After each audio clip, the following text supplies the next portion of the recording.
नमस्कार विद्यार्थी मित्रांनो, व्यंकटेश एज्युकेशन अँड संस्कृती या आपल्या चॅनलवर सर्वांचे सहर्ष स्वागत आहे। आजच्या व्हिडिओमध्ये आपण सर्व शालेय स्पर्धा परीक्षांसाठी आवश्यक आणि उपयुक्त असा दिनदर्शिका हा घटक आणि त्यावरील काही उदाहरणे आजच्या व्हिडिओमध्ये आपण सोडून घेणार आहोत। आता आपल्या सगळ्यांना माहिती आहे की दिनदर्शिका, कारण आपल्या सगळ्यांच्या घरी दिनदर्शिका असते, त्याच्यामुळे बेसिक नॉलेज आपल्याला दिनदर्शिकेबद्दल असणारच आहे आणि असतंच। दिनदर्शिकेलाच आपण कॅलेंडर असे सुद्धा म्हणतो। मग दिनदर्शिका शिकत असताना काही गोष्टी आपल्याला माहीत असणं गरजेचे आहेत। मग त्या कोणत्या? बघा, व्हिडिओला सुरुवात करतोय, पण त्याआधी नेहमीप्रमाणे व्हिडिओ आवडल्यास व्हिडिओला लाईक करा, आपल्या मित्रमैत्रिणींना शेअर करा, चॅनलवर नवीन असाल तर चॅनलला सबस्क्राईब करा, सबस्क्राईब समोरील बेल बटन। बघा, एक दिवस म्हणजे किती तास? तर आपल्याला हे माहिती आहे, एक दिवस म्हणजे 24 तास। आता हे बेसिक आहे, एक दिवस म्हणजे 24 तास हे आपल्याला माहिती आहे। पण बघा, ज्यावेळेस आपल्याला असा प्रश्न विचारतात की दिवसांचे तास करायचे असतात, त्यावेळेस दिवसांच्या संख्येला आपल्याला 24 ने काय करावं लागतं? गुणावं लागतं। आता पुढे बघा, एक आठवडा म्हणजे टिंब दिवस, मग एक आठवडा म्हणजे किती? 7 दिवस। मग ज्यावेळेस आठवड्यांचे दिवस करतात त्यावेळेस आपल्याला आठवड्यांच्या संख्येला 7 ने गुणावे लागतं। आता बघा, एक महिना म्हणजे टिंब दिवस। आता प्रत्येक महिन्यामध्ये वेगवेगळे दिवस असतात, काही महिन्यामध्ये 28 दिवस असतात, काही महिन्यामध्ये 29 दिवस असतात, काही महिन्यामध्ये 30 दिवस, काही महिन्यामध्ये 31 दिवस। आता आपल्याला माहिती आहे की आपण मूठ बंद करतो आणि मुठी म्हणजे वर आलेलं आणि खाली आलेलं आपण मुठीच्या आकाराने काय करतो? दिवस मोजतो। आता बघा, एका महिन्यामध्ये 30 किंवा 31 दिवस असतात आता सांगितल्याप्रमाणे। आता ज्यावेळेस आपल्याला बघा, एक महिना म्हणजे 30 दिवस हे आपण आता पाहिलं। एक वर्ष म्हणजे किती आठवडे? मग एक वर्ष म्हणजे 52 आठवडे। हे ज्यावेळेस आपल्याला माहीत असतं त्याच वेळेस आपण यावर आधारित जे उदाहरण आहे ते आपण सोडवू शकतो। एक वर्ष म्हणजे 52 आठवडे। एक वर्ष म्हणजे किती दिवस? एक वर्ष म्हणजे बघा, साध्या वर्षामध्ये एका वर्षामध्ये किती? 365 दिवस असतात आणि लीप वर्षामध्ये किती दिवस असतात? तर लीप वर्षामध्ये 366 दिवस असतात। मग एक वर्ष म्हणजे लीप वर्षामधलं जे वर्ष असतं त्याच्यामध्ये 366 दिवस, कारण लीप वर्षामध्ये 29 फेब्रुवारी म्हणजे फेब्रुवारीमध्ये एक दिवस जास्त असतो, त्याच्यामुळे लीप वर्षामध्ये एक दिवस वाढतो म्हणजे 366 दिवस होतात। आणि सामान्य वर्षामध्ये एका वर्षामध्ये 365 दिवस। आता एका वर्षाचे महिने किती? तर आपल्याला माहिती आहे एका वर्षाचे किती महिने असतात? 12 महिने असतात। बघा, या पद्धतीने हे जे बेसिक आहे ते आपल्याला माहीत असणं गरजेचं आहे। ज्याला हे माहीत झालं त्याला कॅलेंडर, दिनदर्शिका हा टॉपिक आणि त्यावरील आधारित जी उदाहरणं आहेत ती नक्कीच सोडवता येणार आहेत। आता आपण उदाहरणं घेऊया म्हणजे आपल्या लक्षात येईल। बघा, इथे पहिला प्रश्न आपल्याला असा दिलाय, 88 दिवस म्हणजे किती आठवडे आणि किती दिवस? आता दिवस आहे आणि दिवसाचं आपल्याला काय करायचं आहे? आठवड्यांमध्ये काढायचं आहे। मग मगाशी सांगितलं, दिवसांचं ज्यावेळेस आठवड्यांमध्ये काढत असतो त्यावेळेस या दिवसांना काय करायचं आहे? आठवड्यांनी भागायचं आहे। मग बघा, किती दिवस आहेत? 88 दिवस आहेत आणि मग आठवड्यामध्ये कन्वर्ट करायचं। मग एक आठवडा म्हणजे किती दिवस? 7 दिवस। मग 88 भागिले 7 करायचं। मग बघा, 7 एके 7, 8तून 7 गेले 1 राहिला, वरून घेतले हे 8 झाले 18। 7च्या पडीमध्ये 18 आहेत का? नाही। 7 एके 7, 7 दुने 14, 7 त्रिक 21 मोठं आहे, मग 7 दुने 14, 18 मधून 14 गेली, इथे बाकी किती राहिली? 4 राहिली। किती आलं हे? 12। म्हणजे किती आठवडे? 12 आठवडे आणि हे 4 दिवस। मग बघा बरं, 12 आठवडे 4 दिवस, पर्याय क्रमांक 4 हे आपल्या प्रश्नाचं उत्तर आहे। दुसरा प्रश्न आहे, 5.5 वर्षे म्हणजे किती आठवडे? आपल्याला माहिती आहे एक वर्ष म्हणजे किती? आता आपण इथे बघितले, बघा इथे एक वर्ष म्हणजे 52 आठवडे। मग आपल्याला आठवडे विचारलेत, मग आपल्याला दिवसात किंवा महिन्यामध्ये जायची काही गरज आहे का? नाही। आठवडे विचारले तर आठवड्यांमध्ये जाऊया। मग बघा, एक वर्ष म्हणजे 52 आठवड्यात, मग आपण याच्यानुसार जाऊया।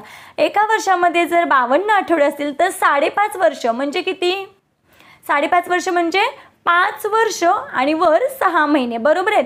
आता काय करायचं? एक वर्ष म्हणजे जर 52 आठवडे असतील, 52 आठवडे हे, तर 5 वर्ष बरोबर किती आठवडे? मग इथे काय करायचं? गुणिले 5 करूया। मग बघा 5 दुने 10, हचला आला 1, 5 5 25, 25 आणि 1 26, 5 वर्षाचे किती 260 आठवडे झाले।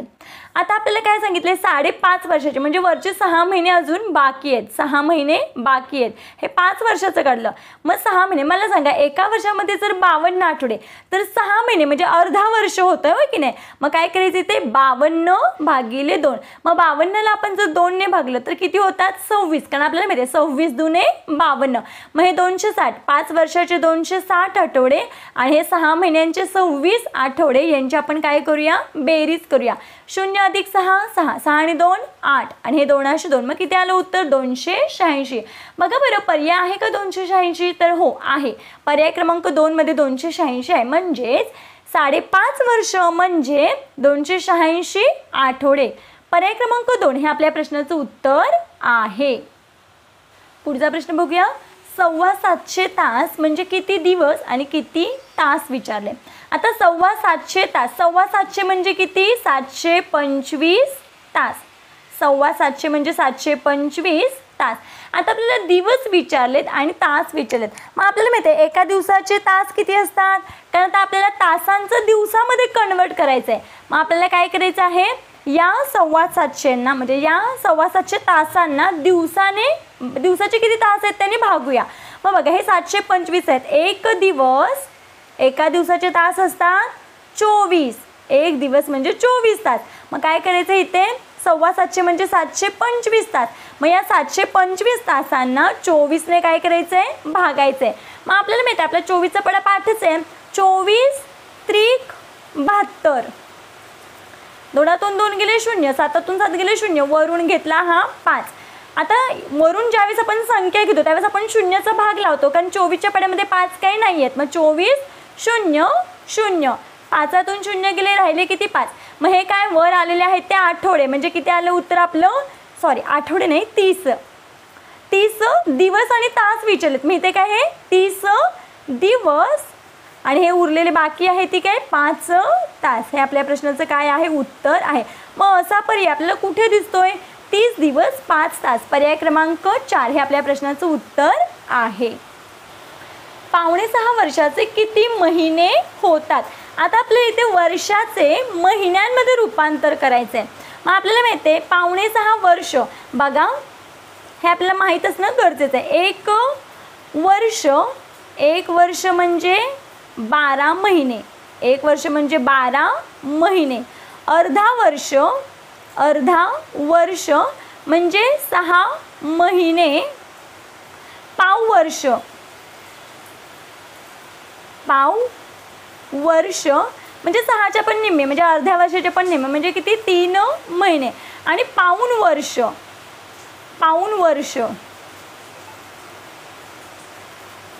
वर्ष म्हणजे किती हे 6 आणि हे 3 किती 9 महिने। पाऊण वर्ष म्हणजे किती 9 महिने। आपल्याला विचारले काय 5.5 वर्ष, आधी आपण काढूया 5.5 वर्ष म्हणजे किती। बघा 5.5 म्हणजे किती 5 वर्ष पूर्ण, 5 वर्षे आणि वरचे पाऊण वर्ष म्हणजे 9 महिने, वरचे 9 महिने, 5 वर्ष 9 महिने। आता आपल्याला किती महिने होतात विचारले, मग हे तर ऑलरेडी महिन्यांमध्येच आहे, तर या 5 वर्षाचं महिन्यांमध्ये रूपांतर करूया। जर एक वर्ष बरोबर 12 महिने, बघा 1 वर्ष बरोबर 12 महिने, तर 5 वर्ष बरोबर किती, मग काय करायचे 12 गुणिले 5 करायचं, मग 12 पंचे 60, हे बघा 5 वर्षाचे हे 60 महिने आणि हे वरचे 9 महिने, मग 60 अधिक हे 9, मग किती होतात 60 अधिक 9 बरोबर किती झाले 69 महिने। मग 69 महिने पर्याय आहे का, तर हो आहे, पर्याय क्रमांक 2 मध्ये 69 महिने आहेत, म्हणून आपल्या या प्रश्नाचं उत्तर आहे पर्याय क्रमांक 2। बघा या पद्धतीने आपण हा प्रश्न सोडवून घेतलेला आहे। पुढचा प्रश्न बघूया, 5वा प्रश्न आहे, मे महिन्याच्या 5 तारखेला रविवार असेल तर त्या महिन्याच्या शेवटच्या दिवशी कोणता वार येईल। आता सगळ्यात महत्त्वाचं म्हणजे मे महिना किती दिवसांचा आहे, तर आपल्याला माहिती आहे मे महिना किती दिवसांचा आहे, मे महिना 31 दिवसांचा आहे। आपण मुठीचा वापर करून दिवस काढतो, मग मे महिना 31 दिवसांचा आहे। याच्यामध्ये 2 ट्रिक आहेत, आजच्या व्हिडिओमध्ये मी एक ट्रिक सांगते, उद्याच्या व्हिडिओमध्ये यासारखंच दुसरं गणित घेऊया आणि त्याच्यामध्ये मी दुसरी ट्रिक सांगणार आहे। बघा मे महिना 31 दिवसांचा असतो. 5 तारखेला रविवार आहे. बेसिक माहिती त्यांनी काय दिलेली आहे, 5 मेला रविवार आहे. आपल्याला विचारले शेवटच्या दिवशी कोणता वार, मग शेवटचा दिवस कधी असणार आहे, 31 मे. मग 31 मेचा वार आपल्याला काढायचा आहे. आता बघा एक ट्रिक लक्षात ठेवायची, सोपी ट्रिक आहे. 1 तारखेला जो वार असतो, बघा 1 तारखेला जो वार असतो तोच वार 29 तारखेला असतो. 2 तारखेला जो वार असतो तोच वार 30 तारखेला असतो. 3 तारखेचा वार 3 तारखेला जो वार असतो तोच वार 31 तारखेला असतो. या पद्धतीने म्हणजे पहिले 3 वार आणि शेवटचे 3 वार सेमच असतात. आता बघा हे झालं 31च्या महिन्याचं. आता आपल्याला सांगितले 5 तारखेला रविवार आहे. मग इथे बघा 1 2 3 4 आणि इथे 5. 5 तारखेला कोणता वार आहे, रविवार. मग 5 तारखेच्या आधी कोणता वार, शनिवार. शनिवारच्या आधी वार कोणता, शुक्रवार. शुक्रवारच्या आधी वार कोणता, गुरुवार. गुरुवारच्या आधी वार कोणता, बुधवार. बघा बुधवार, गुरुवार, शुक्रवार, शनिवार, रविवार. 5 तारखेला रविवार दिला. आता इथे 1 तारखेला कोणता वार आला, बुधवार. मग इथे लिहून घेऊया आपण बुधवार. 2 तारखेला कोणता वार आहे, गुरुवार. इथे दिले त्या पद्धतीने. 3 तारखेला शुक्रवार. मग इथे लिहून घेतला आपण शुक्रवार. मगाशीच मी सांगितलं 1 तारखेला जर बुधवार असेल तर 29 तारखेला पण बुधवार, कारण ह्या आणि या तारखेचा वार सेम असतो. 2 तारखेला जर गुरुवार आहे तर 30 तारखेला पण गुरुवारच आहे. 3 तारखेला जर शुक्रवार आहे तर 31 तारखेला पण कोणता वार असणार आहे, शुक्रवार. म्हणून मग आपल्या या प्रश्नाचं उत्तर आहे 31 मेला कोणता वार आहे, तर शुक्रवार. बघा या गणितामध्ये कॅल्क्युलेशन करावं लागलं का, अजिबात नाही. आणि कमी वेळामध्ये आपलं गणित पण सोडवून झालं. बघा अशाच नवीन नवीन ट्रिक शिकण्यासाठी आपल्या या चॅनलला नक्की सबस्क्राईब करा.